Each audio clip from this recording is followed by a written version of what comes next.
लोकसभा चुनाव के 7वें और आखिरी चरण का मतदान 1 जून यानी शनिवार सुबह 7 बजे से शुरू हो गया। आखिरी चरण में 8 राज्यों और केंद्र शासित प्रदेशों की 57 सीटों पर मतदान हो रहा है। साथ ही ओडिशा विधानसभा के लिए 42 सीटों पर भी मतदान हो रहा है। इस चरण में करीब 10 करोड़ 6 लाख मतदाता देश भर के 10,09,000 पोलिंग स्टेशन पर वोट करेंगे। इसमें 5.24 करोड़ पुरुष और 4.82 करोड़ महिला वोटर हैं। जिन 8 राज्यों और केंद्र शासित प्रदेशों में मतदान हो रहा है उसमें बिहार, हिमाचल प्रदेश, झारखंड, ओडिशा, पंजाब, उत्तर प्रदेश, पश्चिम बंगाल और चंडीगढ़ शामिल हैं। इस चरण में प्रधानमंत्री नरेंद्र मोदी, रविशंकर प्रसाद, अनुराग ठाकुर, कंगना रनौत और अफजाल अंसारी जैसे नेता मैदान में हैं। लोकसभा चुनाव के 7वें चरण के लिए बिहार की 8 सीटें, हिमाचल प्रदेश की 4, झारखंड की 3, पंजाब की 13, उत्तर प्रदेश की 13 सीट, पश्चिम बंगाल की 9 और चंडीगढ़ की 1 सीट के लिए मतदान हो रहा है। उत्तर प्रदेश की वाराणसी लोकसभा सीट से एक बार फिर प्रधानमंत्री नरेंद्र मोदी मैदान में हैं।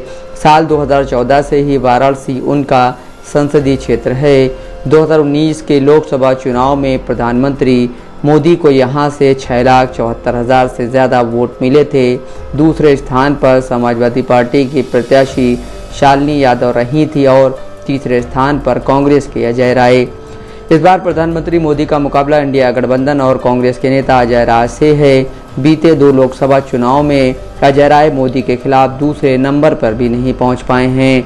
2014 के लोकसभा चुनाव में जब प्रधानमंत्री नरेंद्र मोदी पहली बार यहां चुनाव लड़ने आए थे तो उन्हें 5,81,000 से ज़्यादा वोट मिले थे, जबकि आम आदमी पार्टी के अरविंद केजरीवाल ने 2 लाख से ज़्यादा वोट हासिल किए थे। अजय राय को 75,000 के करीब वोट मिले थे। केंद्रीय मंत्री अनुराग ठाकुर हिमाचल प्रदेश की हमीरपुर लोकसभा सीट से चुनावी मैदान में हैं। यहां से वो 4 बार जीतकर लोकसभा पहुंच चुके हैं। चारों बार उन्होंने कांग्रेस के अलग अलग उम्मीदवारों को हराया था। इस बार उनका मुकाबला कांग्रेस के सतपाल रायजादा से है। पिछले लोकसभा चुनाव में अनुराग ठाकुर ने 6,80,000 से ज़्यादा वोट हासिल किए थे और कांग्रेस प्रत्याशी रामलाल ठाकुर को करीब 4 लाख वोटों से हराया था। कांग्रेस उम्मीदवार सतपाल रायजादा ने पहली बार साल 2017 में विधानसभा का चुनाव जीता था। 2022 के विधानसभा चुनाव में उन्हें बीजेपी के सतपाल सत्ती से हार का सामना करना पड़ा। बिहार की पाटलिपुत्र लोकसभा सीट से लालू प्रसाद यादव की बेटी मीसा भारती चुनाव लड़ रही हैं। उनका मुकाबला बीजेपी के रामकृपाल यादव से है।